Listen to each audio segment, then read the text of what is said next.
Hello, everyone. We're just waiting a little bit before we start.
Okay, I'm going to go ahead and get started with a brief introduction of Dr. Lodge, and then I'll switch it over to her to jump into part two of her webinar. So part one was also on belief systems analysis and optimal conceptual theory, but today she's going to get more into that, the second part of it. So Dr. Lodge is she's the clinical director of Minority Behavioral Health Group, which is a community health agency in Akron, Ohio. And she specializes in culturally specific mental health services. This includes mental health assessments, psychotherapy, supervision, consultation, does a lot of professional development workshops, and continuing education trainings on cultural competency. She got her clinical psych degree from. She got her clinical psych degree, and she completed her APA accredited internship at the Lewis Stokes Cleveland Veterans Affairs Medical Center. And she also has master's degrees in marriage and family therapy and clinical psychology. Right now, she's based in Akron, Ohio, which is where the Minority Behavioral Health Group is. And her clinical research and project interests include program evaluation and development, treatment outcomes, culturally specific assessments and treatment, African-centered psychology and psychotherapy, which is part of what she'll be talking about today, and process addictions, as well as interpersonal trauma, racial trauma, infant mortality, and psychological oppression. So I'll let her get into it. And also, I'm Robina. I am the communications chair for the student circle. So I'll be just moderating it. So as you listen along, if you have questions, just send in your questions. And I will be looking through the chat to make sure that I'm keeping up with those. And at any point, we'll stop in to let Dr. Lodge know what the questions are and let you all get responses to them from her. So Dr. Lodge, when you're ready,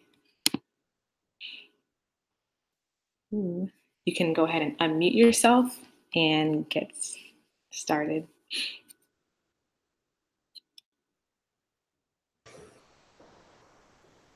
Hi, good evening, everybody. Welcome back to part two of optimal conceptual theory and belief systems analysis.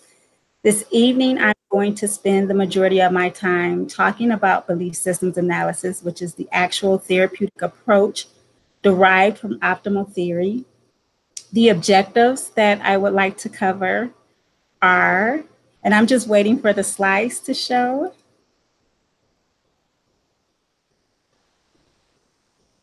So if we go to the objectives for this evening,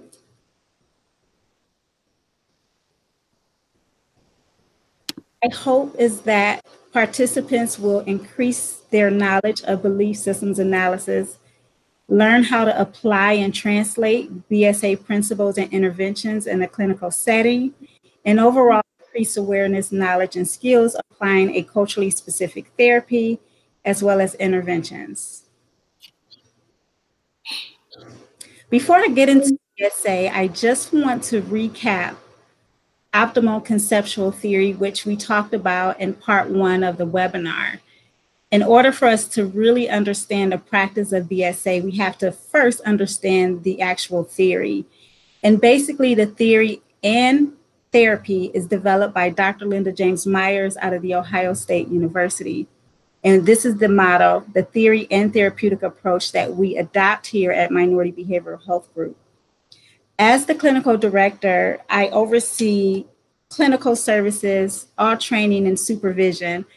And again, our attempt and mission is to actually adhere to these concepts and this modality as it relates to how we practice with our clients here.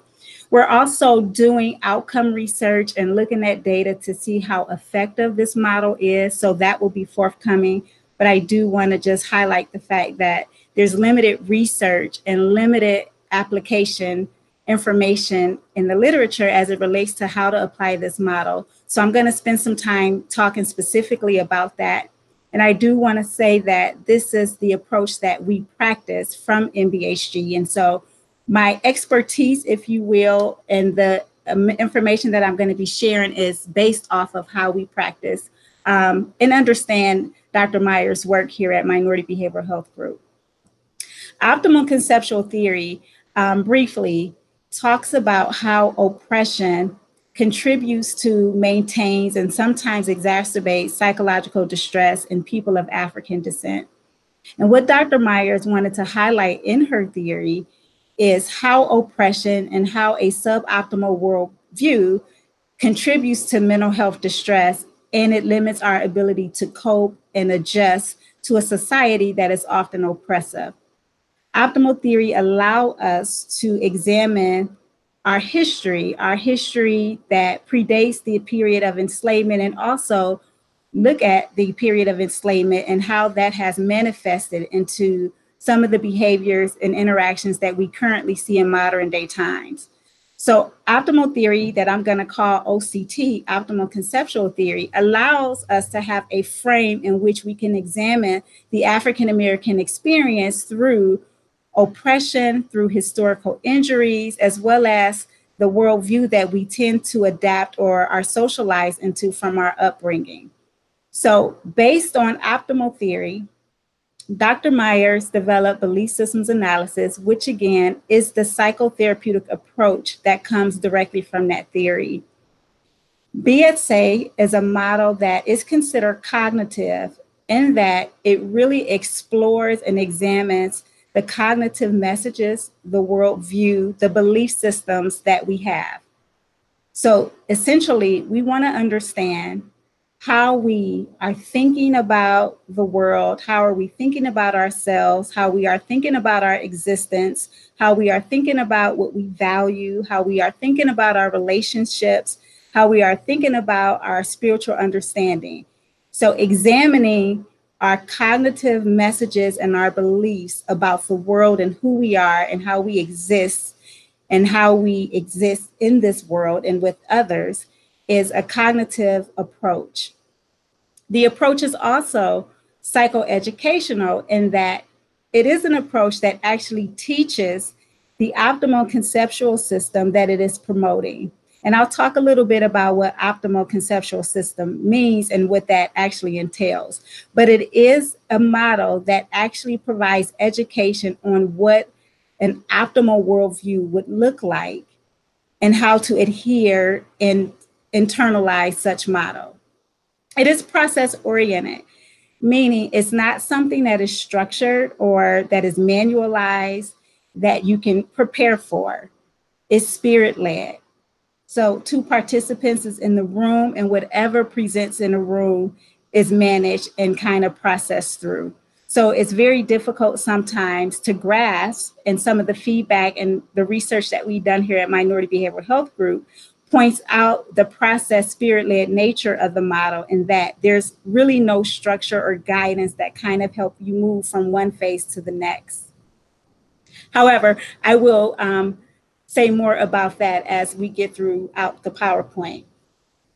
BSA emphasizes self-exploration and self-knowledge to begin to change our world. The skill in this particular model is a transformation of consciousness. Dr. Myers really talk about how a lower level of consciousness is a challenge and problematic as it relates to how we see ourselves and how we see the world in general. And trying to change from a lower consciousness to a higher consciousness is essentially the goal here. And it's actually a skill that takes time. So we think about skills that we typically learn from therapy that we can probably learn in 8 to 12 weeks or 6 months, et cetera. But when we're talking about a transformation of consciousness, it's really a developmental, lifelong process. So that is something that we should hold on to and understand as we attempt to understand the therapy.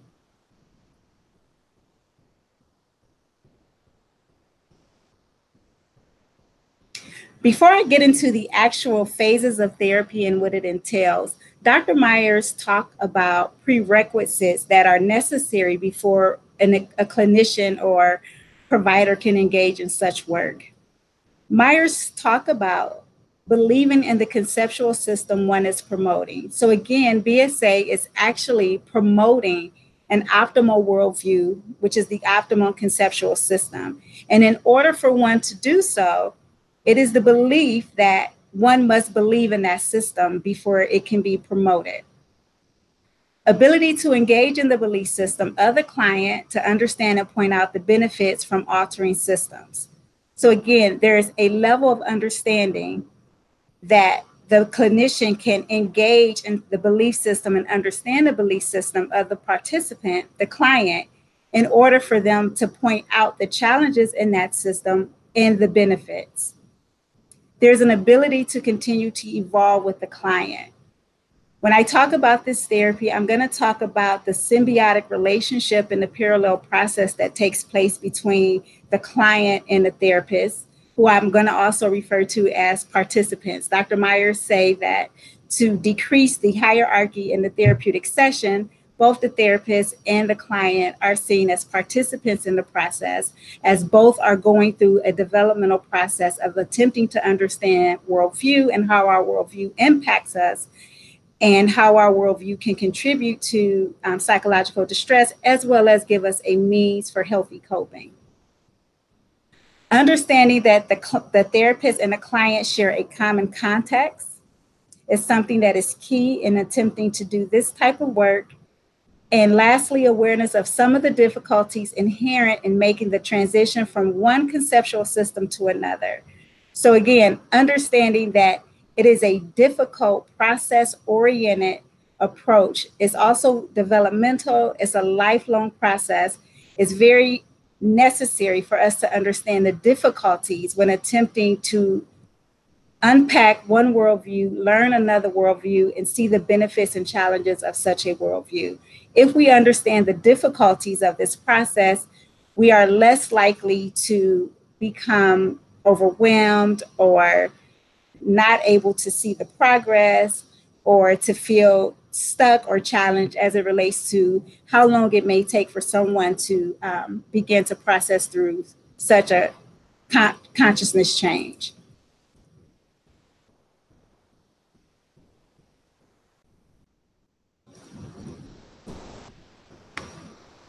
BSA is the psychotherapeutic approach, is geared to help clients adopt an optimal worldview. One of the things that I really appreciate about this model and what the research tells us is that having an African-centered worldview serves as a protective factor for people of African descent. Having an African-centered worldview has decreased symptoms of depression, has decreased anxiety, feelings of hostility, has improved the socio-emotional adjustment. There's several studies that highlight the protective nature of adopting an African-centered worldview. Something that has been limited in the literature is, how do we adopt an African-centered worldview? What is that process like? BSA is actually the therapeutic process that helps one to learn what an African-centered worldview is, examine it, process through it, see how consistent or inconsistent it might be with the belief system, and then allow one to engage in a worldview and where they can understand the process and begin to adhere to such a worldview.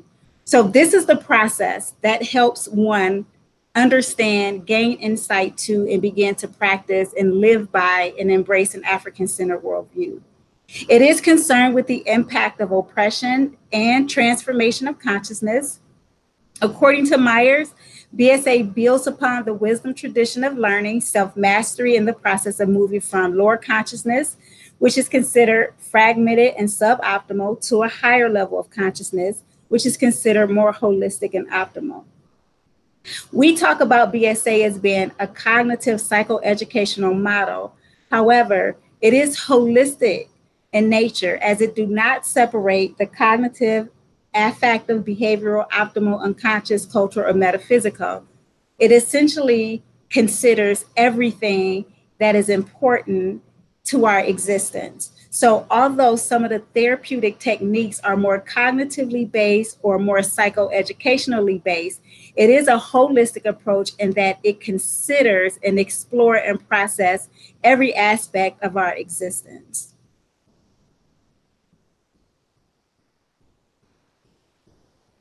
In BSA therapy, the client's worldview and belief system is contrasted against the African-centered conceptual system. So essentially what happened, a client will come into therapy and they will present with their presenting concerns and talk about their levels of distress, their concerns, etc., their history. And it is revealed what type of worldview they have, what type of belief systems they hold. And that information is contrasted with the optimal conceptual system, which is the African-centered worldview. One system is identified and selected as preferable based on the consequence it holds for the believer. One question that we tend to ask in therapy in the earlier phases of it, and I'll get later on to the phases of therapy, is when an individual is discussing their challenges and some of the conflicts that they have, and their worldview comes up or their belief system is discussed in particular, a particular question that we often ask is, how does that work for you? It allows individuals to really examine what kind of worldview they have, and is that worldview beneficial to their existence? Is it lining up with what their interactions are like? Is it lining up with their value system? Is it consistent with who they are as cultural beings? So it allows a question to be processed further as it relates to if a worldview, in fact, is consistent with who we are as individuals, or is that worldview something we have come to believe, something we have been socialized to believe based off of what society says is important and what's of value. Depending on the choices made, reality restructuring then takes place in terms of perceptions, cognitions, emotional responses, and behaviors. So here, essentially, after an individual has seen the consequences of holding a worldview that's suboptimal, they begin a cognitive restructuring, if you will, about what their perceptions may have been, their thinking, their emotional responses, interactions, and behaviors, and allow them to kind of process through that information and make the necessary changes if they deem that it's appropriate.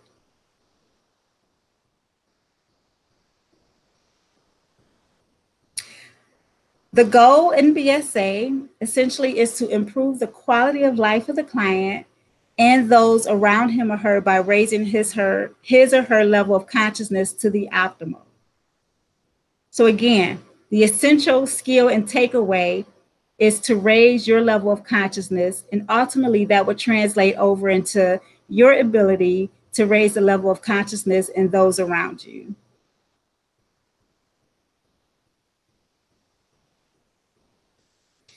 In BSA, we attempt to categorize it in 3 different phases of therapy. And I want to be careful when I say that, because I opened with saying that there's no structure, and there isn't a structure.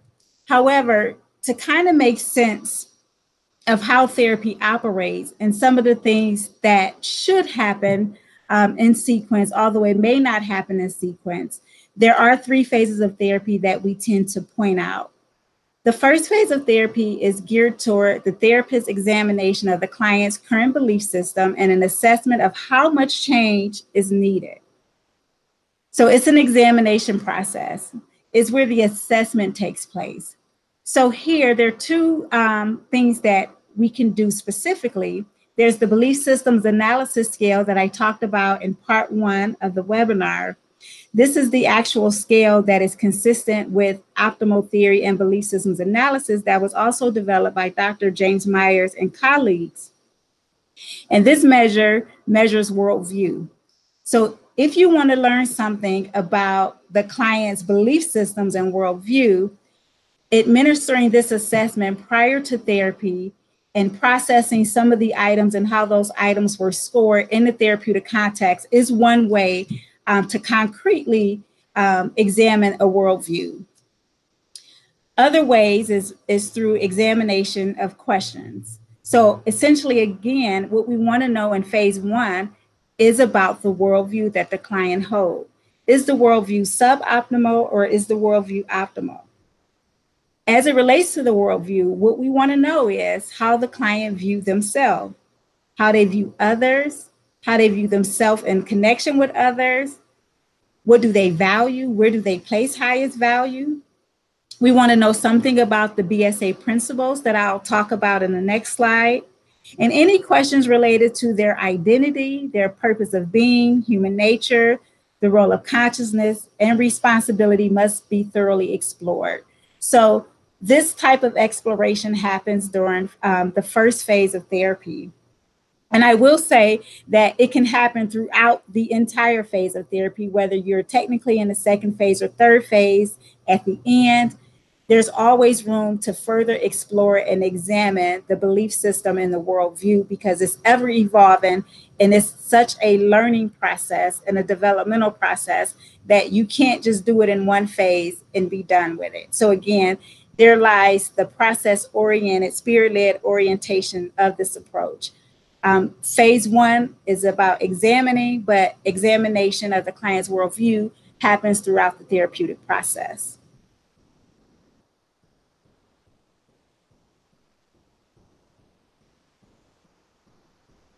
The BSA principles I covered briefly in webinar part 1. And I said we would see it again here in part 2. In part 1, when I talked about the BSA principles, I talked about these principles in the form of assessment. So these principles come up when we are assessing, because we want to understand how individuals are understanding their spiritual development, how they understand their worth, their identity, how they make sense and reason with things, where do they acquire knowledge from, and again, what type of worldview do they hold? Are they rigid and compartmentalized, segmented, or do they tend to be more holistic? In a therapeutic context, the BSA principles are a point of intervention. So again, once we have enough information as it relates to where we stand, what our positions may be, how we tend to understand our spirituality, our intrinsic self-worth, extended self-identity, etc. Once we have a good understanding of these concepts, they become a point of intervention. So if I'm sitting in space with someone and it's clear that they are unclear about who they are as a spiritual being, and they need guidance as it relates to their spiritual understanding, that is a place where we will start, and that's where we will begin to explore in the context of some of the presenting things that they are presenting with. Or another way that it can happen is in the context of them talking about their presenting concerns and things that are stressing them and the conflicts that they might have. Being aware, which is why prerequisites are so important, having a level of awareness and understanding or where some of the fragmentation takes place, allow the therapist to actually bring these concepts up. So that's where we get to the psychoeducational piece, because again, we can't expect individuals to understand some of these concepts or know how they exist or impact them. Again, living at a lower level of consciousness, but allowing them to understand these concepts and how it's consistent with who we are as cultural beings and how it impacts their worldview and how they make decisions and what they value and etc. That's the psychoed piece. That's how we introduce the optimal conceptual system. So just to kind of go through these principles to make sure that we're clear for those who were not a part of the first webinar. Spiritual development is just a process of understanding where we see ourselves spiritually, something that is very important, something that is at the center stage as it relates to who we are as people. Spirituality is essential. So making sure that we are not only understanding and assessing that area, but we are also intervening. When we look at the BSAS, which is the assessment instrument, there's an item on there that pulls for spiritual understanding. And it's in contrast to materialism. So when individuals score high on materialism, meaning that they place their value on material things, it gives us an opportunity to talk about their spiritual understanding and where they see spirituality in their life. And what happens when material things are no longer available? Then what happens? So it allows for that dialogue that's evolving and process oriented, where people can begin to see for themselves how these concepts fit or are impacting how they've been living and some of the decisions and interactions and relationships that they've been involved in. Intrinsic self-worth is about our divine purpose and how we see ourselves. Do we define ourselves by these material things? Do we define ourselves by extrinsic value? So understanding intrinsically who we are and that we exist because we have a divine purpose and because we are here allows individuals to process how they value themselves and see their worth.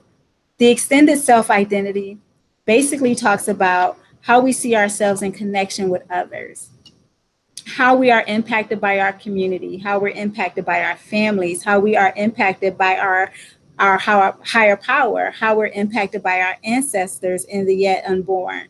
So how do we see ourselves existing in this world? Is it extended or is it more individually based?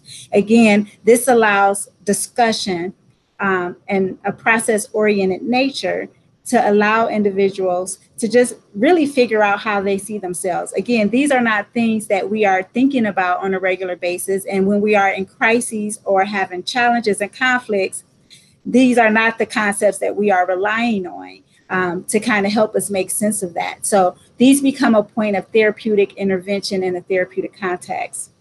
Diunidal logic is the both and approach. It's how we see circumstances. Are we able to see both the good and the bad? Are we able to see the positive and the negative, the advantages and the disadvantages?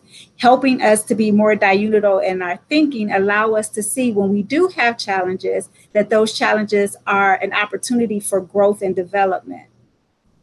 Self-knowledge, again, the whole process of BSA therapy is a process of exploring a deeper understanding of self, gaining insight into a deeper understanding of self. And that is through a process of dialogue that is happening between two participants, where we are really looking at our life circumstances, our history, and an African-centered worldview, and trying to make sense of what feels right, what feels natural, what is a natural growth, what is a natural opportunity to be able to adjust to some of the oppressive nature of the society that we live in. And then as it relates to our holistic worldview, we tend to be very rigid, black and white in our thinking, or we tend to focus only on the negative aspect of circumstances that happen or things that we encounter. Sometimes we only focus on the past. Sometimes we only focus on the future, or sometimes we only focus on what's happening now. All of those have potential consequences and can be a source of distress. So being able to see the importance and reflect on the past, future, and present, allow us to be more holistic in how we think. And so again, that's another intervention as it relates to therapy when we are attempting to help people make sense of their circumstances and why they are in therapy.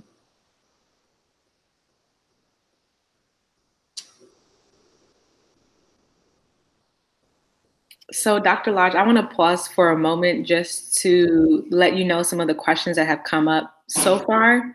Okay. To see if this will be a good time for you to respond to those, since it kind of relates to what you've talked about so far before you get into the second phase of therapy. So, one of the questions, someone said, basically, they're asking if you believe that Dr. Phil popularized the phrase, "How is that working for you?" Based off of BSA and optimal conceptual theory. Do I think Dr. Phil popularized that phrase? Mm-hmm. So, Or stole it. Let me say, I don't listen to Dr. Phil, so I don't know.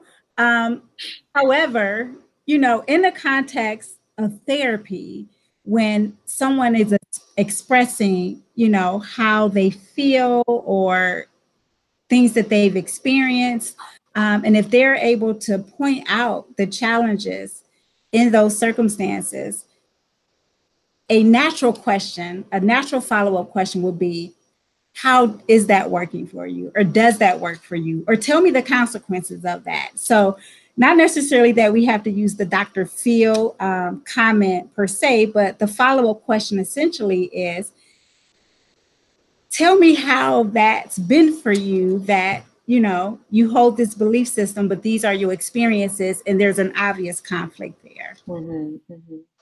Okay. Thank you. Another question asked, how would you respond to or interact with a client that does not believe they are African because they feel like they don't have a connection to Africa and just consider themselves an American? Great. So in the therapy, what we focus on is worldview. And a worldview is universal to everyone. And essentially, what we are attempting to do is to understand the client's worldview. We want the client to, more importantly, understand what their worldview is, because it's just not a concept that we walk around thinking about. Nor do we understand the impact that the worldview hold on the circumstances that we have daily. So we don't necessarily talk about, you have to be African-centered. What I need you to understand is what your worldview is and how that worldview is working for you. Is your worldview optimal? Is it suboptimal? Suboptimal is a worldview that is grounded in Eurocentric ideas. It is. And so sometimes that doesn't work. In fact, we have a population of non-African American clients that we see here at Minority Behavioral Health Group. And they receive the therapy well, if not better than some of the clients who are African American, because again, it's about understanding the impact that oppression is having on the psyche, understanding the impact that oppression is having on the development of worldview, and helping people understand the consequences of holding a worldview that is not consistent with their life experiences. And so we don't see a lot of kickback as it relates to it being African or African-centered, because it's really about understanding the impact that the worldview has, whether you hold an African-centered worldview or Eurocentric worldview, or you are somewhere in the middle.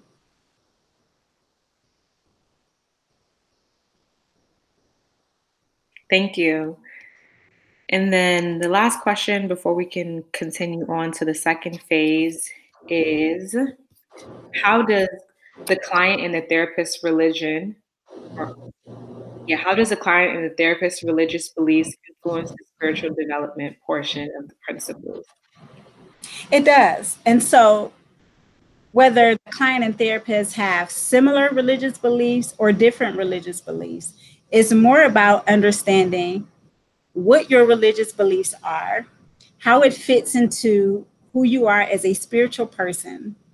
And again, the model doesn't select a particular religion. It doesn't endorse a particular religion. It's really about understanding spirituality and who you are as a spiritual being. And so it is a process that unfolds in the therapeutic process. The process between the therapist and the client is a spiritual process that is unfolding. And so it's definitely influencing, but it's not to the degree that it's one person's religion or spiritual beliefs influencing another person's, right? It's more about understanding what your spiritual beliefs and religious beliefs or religious practices are, both the therapist and the client, and understanding how that's manifesting and impacting who you are as a person and how you are interacting with other people. That was a great question. Thank you. So then we can go back to the presentation, and I think you were on getting to phase 2. Phase 2, okay. Okay, so moving into phase 2 of therapy, after we have a good understanding of the client's belief system and the client's worldview, again, is not time oriented. So I can't say this happened in 1 month, 2 months, 6 months, or a year. I don't know. It just depends on the process and the individuals involved in the process. But once we move into the second phase of therapy, how we know is because we are now introducing the alternative system, which is the optimal worldview. So here we actually introduce the client to the optimum conceptual system. And again, when I refer to the optimum conceptual system, included in that are the BSA principles. And again, you'll see some similarities here. A worldview that is holistic, a reality known in both the sensory and extrasensory, values being placed more so on interpersonal relationships, communalism, and harmony with nature, logic being more diunidal, identity is the extended self, acquisition of knowledge is through inductive synthesis and self-awareness, and our sense of worth is more intrinsically based. So again, this is actually introduced to the client, and it's done in several ways. And depending on the age of the client, would depend on some of the techniques that are used. And we'll talk more about techniques when I get towards the end of the presentation. And I do want to say that this therapy works for children and adults, adolescents, and et cetera. And there are different ways that we kind of introduce this information. So the actual continuum that I used previously in webinar 1, part 1, there's an actual diagram where we see the optimal worldview and we see the suboptimal worldview. And that is a handout that you can provide to a client where they can see. And in that discussion, in dialogue, when they are talking about just everyday problems and things that they have going on, you can ask them directly, well, where do you see that falling on the suboptimal or optimal continuum? How are you thinking about that? Does that appear to be more diunidal, or is that more black or white type of thinking?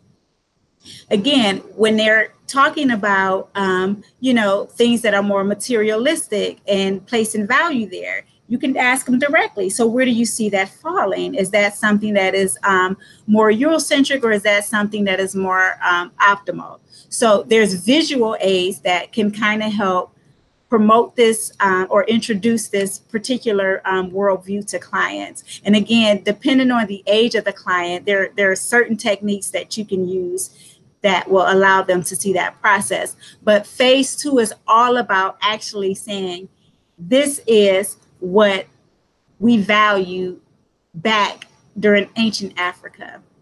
This is what life is like. We were spiritual beings. We were interpersonal. We were problem solvers. We were diunidal in how we think. We considered everything and everybody.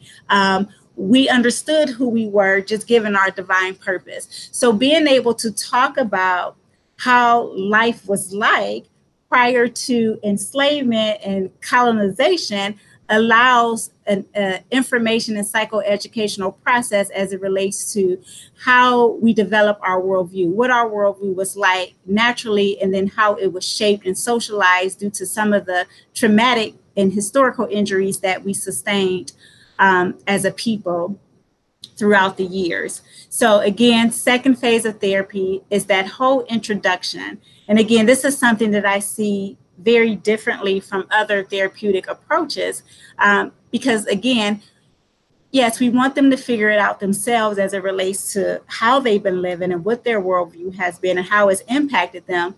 But we want to raise the level of consciousness by providing them with that educational piece and giving them something to look at a different lens, look at their world and their experiences through a different lens. And then again, what Myers talk about is they get an opportunity to decide for themselves.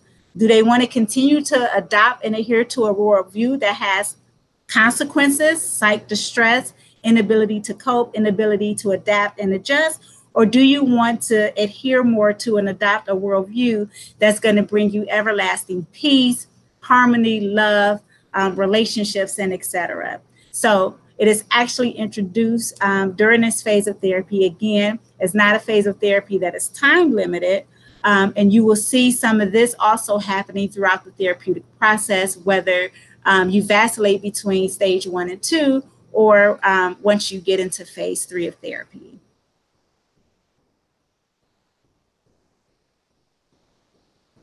The third phase of therapy, this is where the therapy becomes more supportive and less didactic. So there's a lot less teaching and attempting to instill the values and the principles of the therapy.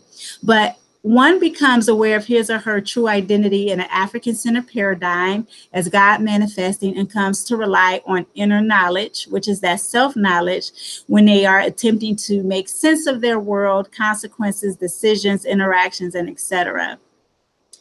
In this phase of therapy, you know you have arrived to this phase of therapy when clients come into the space and they tell you what it is. They are able to talk about their daily interactions, their daily experiences, and they can tell you directly if they vacillated between thinking from a rigid perspective or being more diunito. And sometimes, and I think that's very realistic, they don't come in and say, hey, I was diunito, or I saw this through my extended self, or I tried to take a more intrinsic look.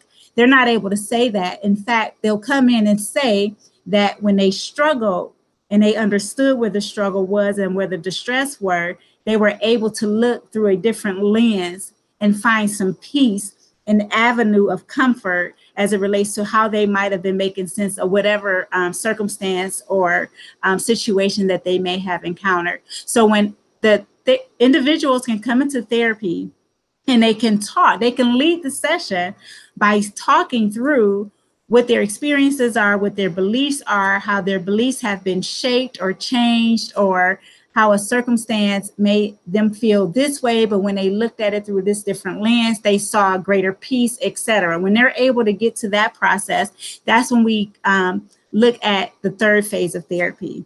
Again, the third phase of therapy, I tend to see a lot of vacillation between phase 1 and phase 3, because as we begin to learn about who we are and become more aware of our identity and etc., that whole examination process continues. So that is not something that I ever see stopping, but it's lifelong. So I see a lot of phase 1 examination happening in the third phase, but I can differentiate where we are because they are able to talk through it, and they are able to just understand and present and can give you the consequences and can share with you the consequences and the benefits of the worldview that they might have been using as their lens at that point. So it's a more supportive process from the therapist standpoint.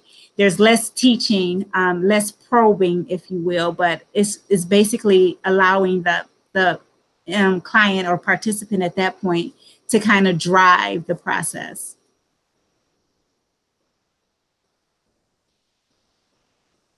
So now I want to talk about some specific interventions that we use what I've done so far is given an overview of how BSA looks, some of the goals of BSA, some of the things that we focus on, and what the various stages entail.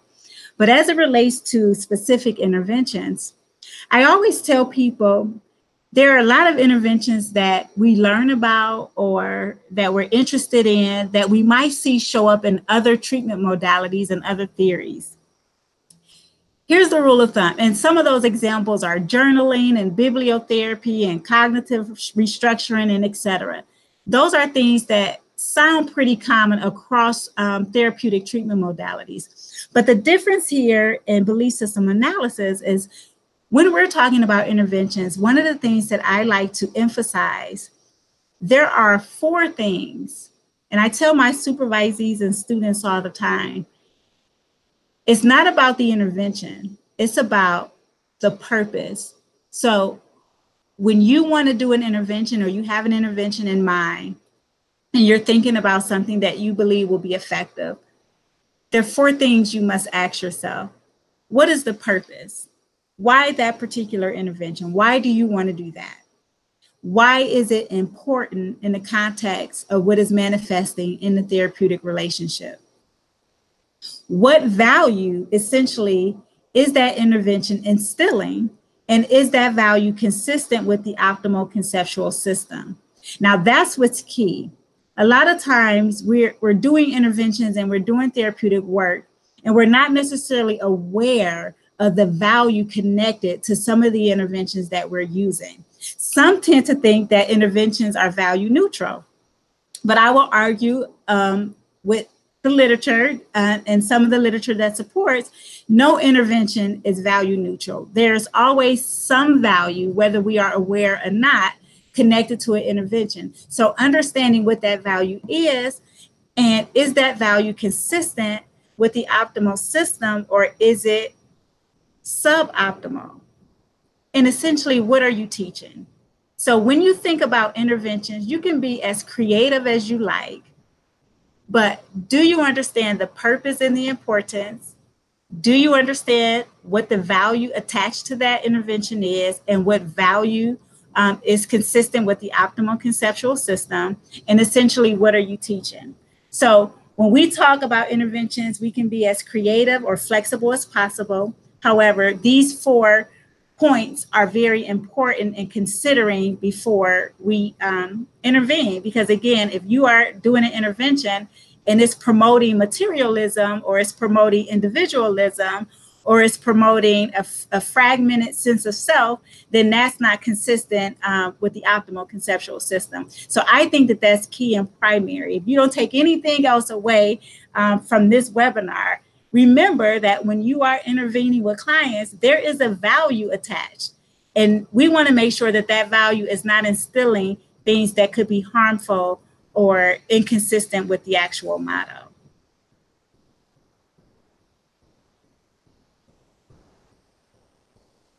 Some of the interventions, again, I think some of these are very familiar, and you might see these show up in other treatment modalities.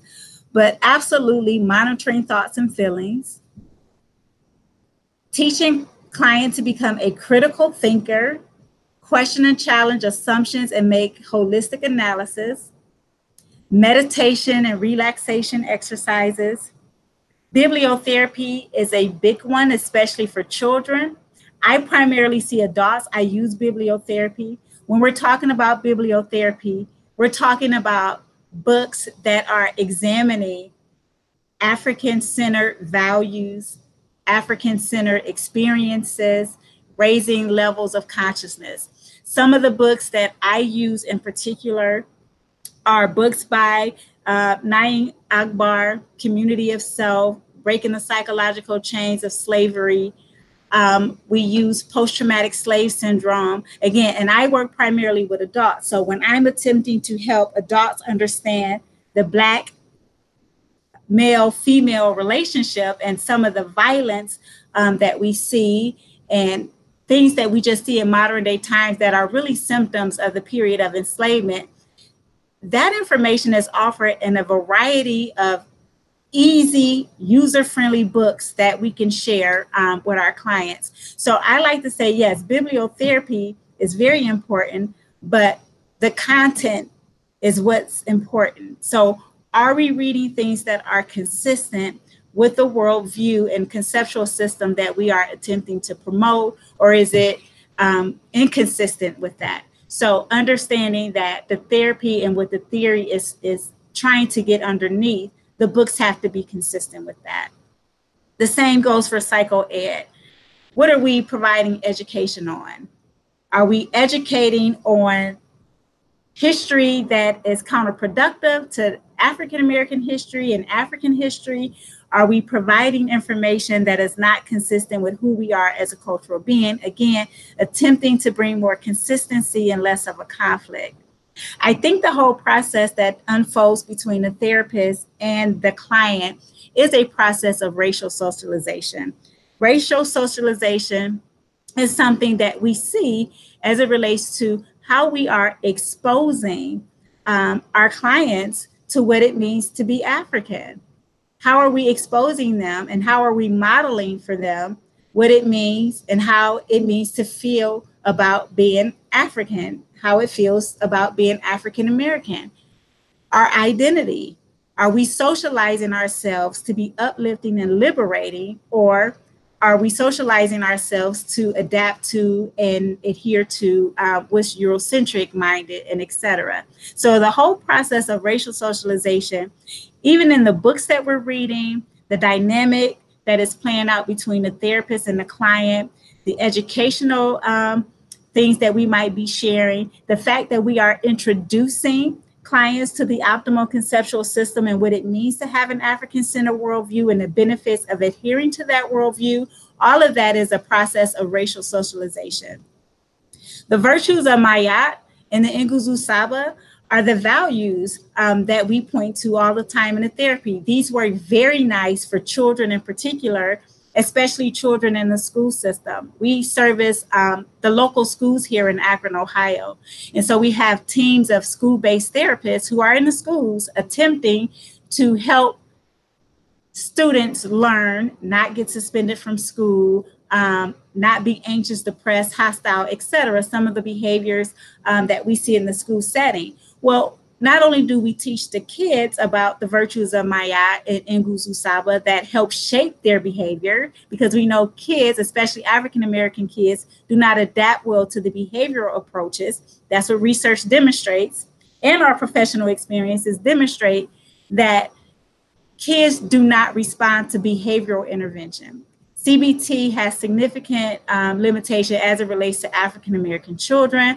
So we use Virtues of Maya Nguzo Saba that has a lot of research supports behind the benefits that adhering to these values and having these values instilled in our children earlier on helps increase math scores, reading scores, their social emotional adjustment.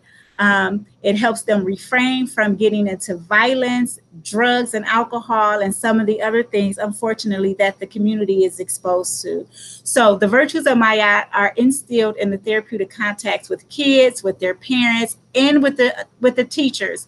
One of the things that we attempt to do, we allow teachers and we train teachers, don't have a list of rules on the wall.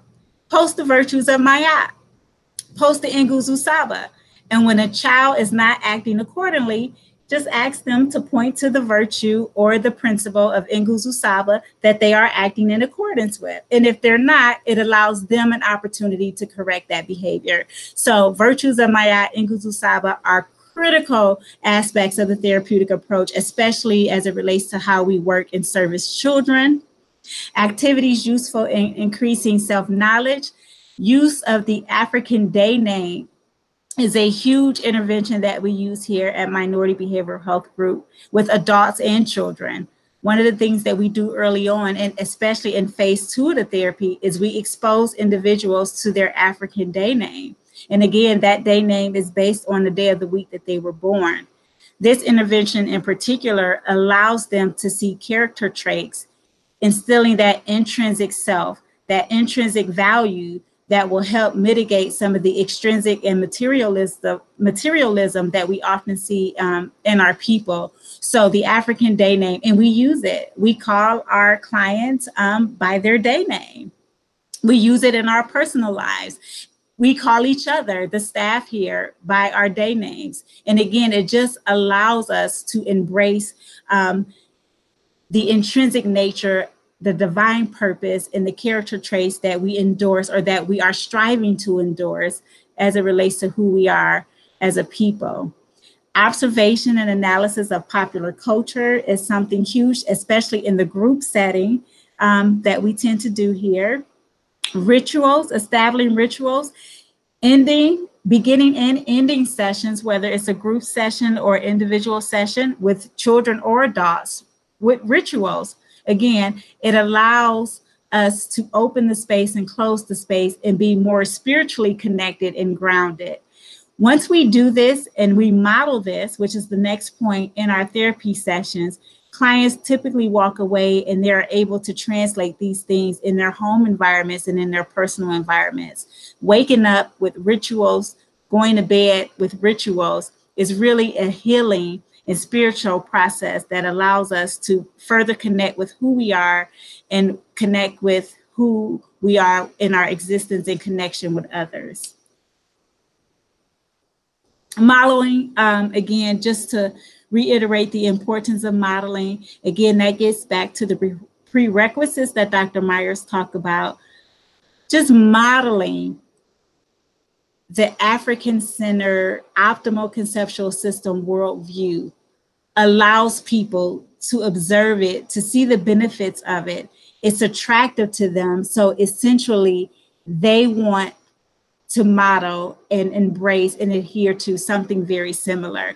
That is probably the most feedback that I receive from clients in particular. It's just the modeling aspect of it.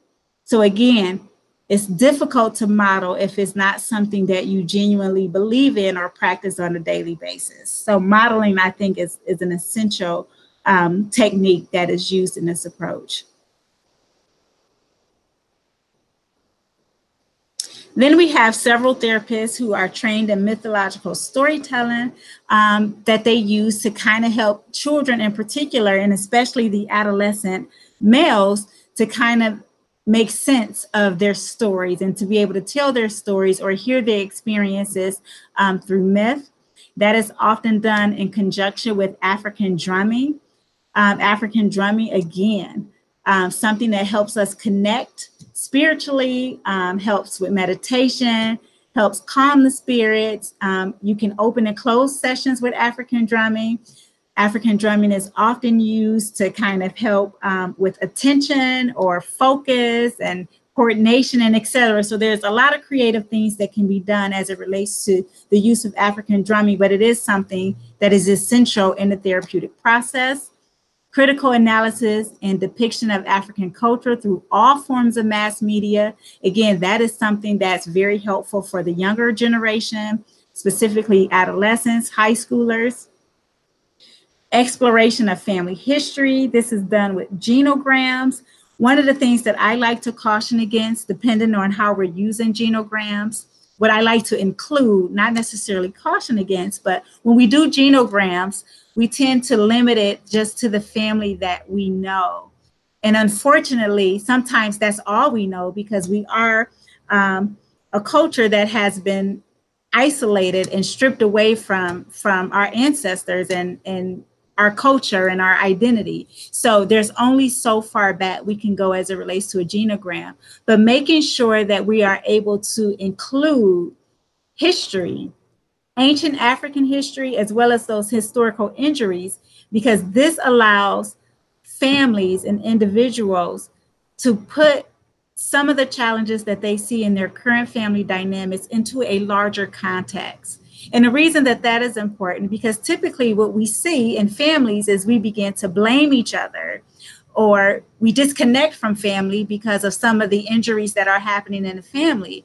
But if we look at a genogram and we can pinpoint historical injuries and ancient African traditions and history, if we can go there, it allows us to have a larger context as it relates to how we understand those family injuries, as well as how to get back to where we were before these injuries began to impact us intergenerationally. So genograms, family history, being able to go back in time to see where that originates from allows us to be able to maintain relationships and gain a deeper understanding of self and connection with our families, so that we are not disconnecting, but having a larger context to put some of the challenges through that will allow us to sustain some of the relationships that are important to us. Journaling, again, something very common in therapy, but again, what is the content of the journaling? What type of journaling are we journaling about? Is it consistent with the model and the theory? Is it allowing us to gain a deeper understanding of self? Is it allowing us to examine our worldview? Or is it something that is inconsistent with that process?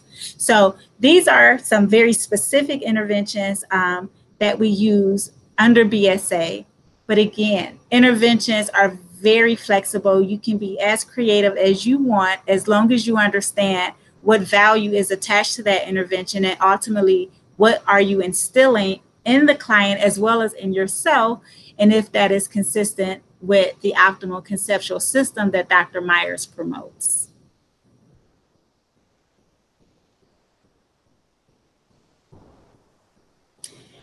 And that's all I have for BSA Part 2, and I guess we will entertain questions at this time.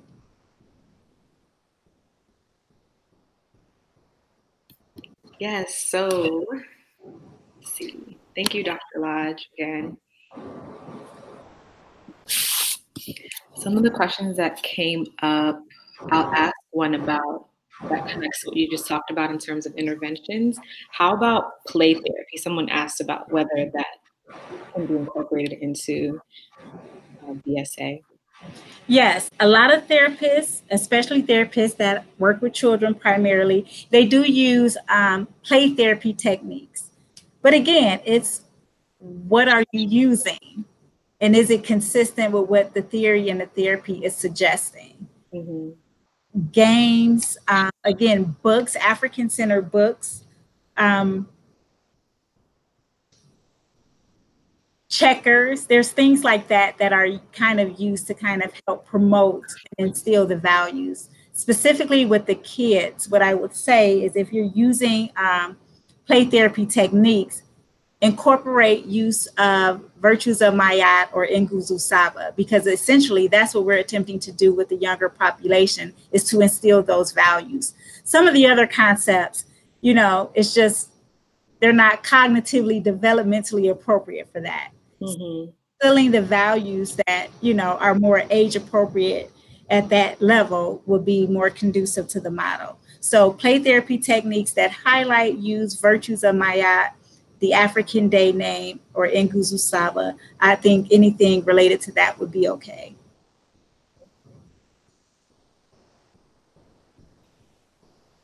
And then also related to interventions, are there specific ones that you found that have proven to be more helpful for substance use as a presenting concern?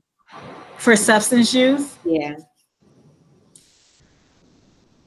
I can't speak to any specifically because I don't necessarily address substance abuse practice. Now, substance use, and recognizing that most of my clients probably indulge in some form of substance use, we consider it unhealthy coping, right? And what Dr. Myers talk about is how worldview and the oppressive nature of the world that we live in, how it really promotes addictions. So we talk about it from that standpoint. So having a discussion about how they're coping, and because, they're really missing something of value, they're replacing it with addictive behavior, whether it's drugs, food, gambling, shopping, etc. All you're doing is replacing something with something materialistic that eventually is going to have poor consequences and a poor outcome. So being able to understand how substance use being used in the context of how they're coping in their worldview per se, I think is how I would approach that. But I don't necessarily do substance abuse therapy per se. I'm doing BSA. So in the context of BSA, I'm going to help them see the addictive nature of their substance use or whatever addictive behaviors that they might have and how that's impacting their circumstances, if that makes sense. Mm-hmm. Yeah. Thank you for that. So another question, I'm trying to see which order I should ask this in. Okay, let's go with, so since traditional data says people of color drop out of therapy, can you discuss at which stage clients drop out or if this is an issue with BSA? Yeah. So, yes, that's a great question. And traditional therapy does say, and the research does say that African Americans drop out of therapy prematurely, right? So, I think I said this last time. What we say here at MBHG, we don't see that. In fact, we have over 600 clients. We have a waiting list of individual clients and organization schools that are wanting a team of therapists to come in and provide the service. So I'm not going to say that we don't ever have clients drop out prematurely. Certainly we do. But again, I don't, for the most part, it's rare that we have clients drop out prematurely because of the work that we are doing. And again, that is evidenced by the number of clients that we are servicing. We have a big challenge as it relates to staff and client ratio. We have a waiting list. We can't meet the demand and the need in our local community. So we're actually seeing good results as it relates to how effective the therapy is. Wow. And I think this kind of gets into something that you answered in part one, but what training do you recommend for therapists to prepare to use this approach? Yeah.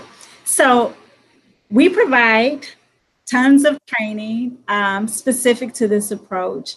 Dr. Myers has sent people to MBHG and has invited us to co-train to provide training to individuals. ABSI, the national conference, offers trainings as it relates to this approach. But what I will say is coming to training is like the beginning phase. The work is really internal. And a person has to want it from within. If you want it from within and can understand it and believe in it, like you understand. I remember when I was first introduced to this model, when I first came to MBHG over 10 years ago, Dr. John Queener, who is our program director, is how I learned about BSA. And immediately, I instantly gravitated towards it. So I wanted it. And so a lot of my training was self-training. I did the research. I did the reading. I went to trainings when trainings were offered. There isn't a lot of trainings that are offered because it's something that is just not out there right now. One of our missions is to put it out there and to put the research behind it so we can begin to use this model because it is working. But you have to want it. And if you want it, when you bump into it, when you hear about it, it's going to click for you. And you're going to get off this webinar and you're going to go do your research. You're going to get Dr. Myers' books and look at the literature as it relates to how oppression and African-centered worldview is impacting a lot of the challenges that we encounter. It's going to come naturally to you. So it is a process. It's a self-knowledge process. It's a process of gaining knowledge and gaining a deeper understanding of what this is about. So yes, you can come to MBHG and go through training. You can look at the webinars. You can go to ABSI and get the training. But the real work starts within and going on your own journey of exploring it and seeing if it works for you. Try it out. Again, prerequisites. In order to know if it's going to work and if you're going to be able to do it, is to apply it to your personal life. Try it and see. Thank you.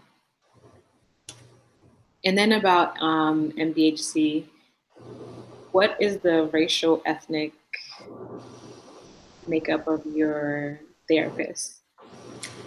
100% of our therapists are African American. Okay, cool.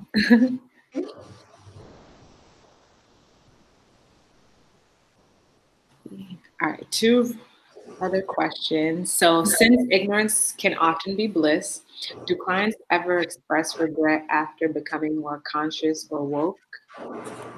Kind of connected to like, because now they're more aware of why things are the way they are. I missed the first part of the question. One more time. Yeah, so since ignorance is bliss, do you think that clients ever, or have you seen that clients ever express regret after they become more conscious of what is going on behind the scenes or, in their lives? That is an excellent question. I wouldn't say regret, but what I have experienced, even personally, and what I've learned in therapy sessions is that when you become more conscious, it can feel more frustrating and more anxiety provoking. Mm-hmm. Is a level of discomfort that sometimes show up the more conscious you become. But again, being able to recognize that that's what's happening and understanding the benefit of that and how it promotes more growth and development, because essentially what it means is, okay, what you gonna do next? Right. What's to come? How do you overcome this challenge? Do you give up and then you say forget it? And do you go back to doing or thinking the way that you were? So it actually sets an opportunity to further explore and further grow. But I do think from my personal and professional experience that it's very common to feel more distressed, anxious, frustrated the more conscious you become. Yes, definitely.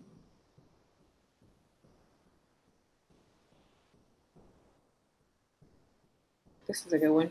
Since we're constantly inundated with Eurocentric values and cultural norms, what resources are provided to clients to help them maintain an optimal worldview once they've reached the end of therapy? So, one of the things that we either provide our clients or we encourage them to get on their own if they can, the one thing that's going to help us stay grounded, the one thing that we don't necessarily like to do is read. We have to read. I know we provide our children with books. We have excellent resources as it relates to, how to practice certain values, how to understand the different challenges that you are going to bump into, understand where it comes from, understand how to overcome it. So books, again, those Naeem Akbar books, the books by Dr. Joy LaGrue on post-traumatic slave syndrome, those books are a wealth of knowledge. And again, they help me personally and professionally. And I've received great feedback from others who have received that. So go to the literature. We tend to believe things when we can see it and we can read it. It's very difficult when you hear people speak or you're in therapy and yes, it sounds good and you're still kind of skeptical. But if you can point people in a direction of resources where they can see it for themselves, they're more likely to, gravitate towards it or adhere to it or believe in it. But there's tons of books and resources. And we do have a bibliography that I'll make accessible along with the PowerPoint where people can see what those actual books are. I can't recall them all right now, but books for at different developmental phases that will help. Yeah, thank you. I think that would be really helpful for everyone who, is wanting to have the slides as well.